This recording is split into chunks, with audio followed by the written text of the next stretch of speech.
સુરત શહેરની સારોલી પોલીસે મોટરસાયકલ પર સીટ નીચે ગાંજો સંતાડી વેચાણ કરવા જતા ઈસમને પકડીને કાયદેસરની કાર્યવાહી કરી। સુરત શહેરની સારોલી પોલીસ જ્યારે પેટ્રોલિંગમાં હતી ત્યારે તેમને ચોક્કસ માહિતી મળી કે એક શખ્સ ટુ વ્હીલર પર નશાનો જથ્થો લઈને પસાર થવાનો છે। પોલીસે બાતમીના આધારે વોચ ગોઠવીને સુમિત તિવારી રહેવાસી કુંભારિયા ગામ સારોલી વાળાને પોલીસે પકડીને તેની પૂછપરછ દરમિયાન સુમિત ગલ્લા તલ્લા કરવા લાગ્યો, જેથી પોલીસે તેની હિલચાલ પર શંકા ગઈ। પોલીસે જ્યારે તેના ટુ વ્હીલરની બારીકાઈથી તપાસ કરી ત્યારે તેની સીટની નીચે ખાસ બનાવેલા એક ગુપ્ત ખાનામાંથી લીલો ગાંજો મળી આવ્યો।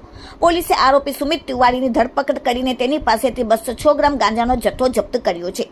આ પકડાયેલા નશાના જથ્થા અને બાઇક સહિત પોલીસે કુલ ₹10,000થી વધુની મત્તાનો મુદ્દામાલ કબજે કર્યો।